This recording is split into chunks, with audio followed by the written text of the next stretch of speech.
what could happen if some of the innuendo proves true could impact your work environment. I believe I understand your inference, and your answer is absolutely correct. That being said, are you expecting anything to happen before November 3rd? I have no idea, and I'm not trying to avoid the question. I don't know. I think the only one that can answer that for you is the federal investigators. I do know this by history. They always sit on Tuesday. So if anything's going to happen Tuesday, I have heard something to the effect that there may be a policy, notice my choice of words, policy, that the federal government uses so that they don't indict immediately prior to an election.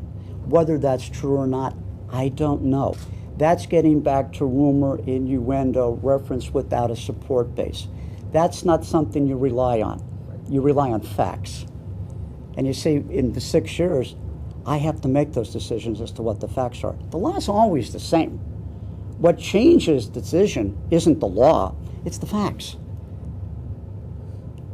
And you, as the trier of fact, have to make those determinations. Now, the other major thing that's changed since we talked to you last time is there were 17 candidates before, now there are 3. Having winnowed it down to this point, do you start to talk, do you have mentors in the courthouse? Do you talk to judges about, the possibility is that I might be joining you sometime soon? I've never been that presumptuous, okay, that I will. Look, you got 3 excellent candidates out there. I'm going to say that right up front. I've said that in the beginning. I don't know what the voters are going to do. I don't know what the response is going to be to this stain, horrific stain, that's not going to be lifted, and it's not going to go away for decades, and it may not go away until the last one who's alive now, who remembers it, passes. That's how bad it is, okay? Let's not minimize it. That's how bad it is.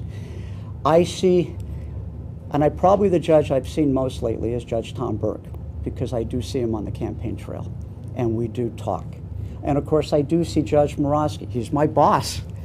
Every once in a while, I do run up there, and I do have something, and I'll come across him in the hall. I do believe having experienced judges in the courthouse is important. I don't care who you are. I don't care how good your legal background is.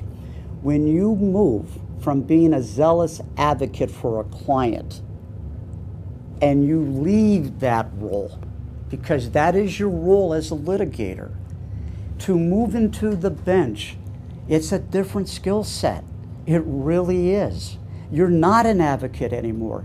You're an impartial judge, referee, arbitrator. Those skills are different. They really are. It took me a while from the time I got on the magisterial court bench to lose some of that passion, or to rechannel it so as to not create the appearance of a bias or a prejudice. If you watch, you see so many judges appear stone-faced, even when they're given a horrific exhibit. And the reason for that is fair and impartial. Not only do your words convey your beliefs, but so do your nonverbal gestures.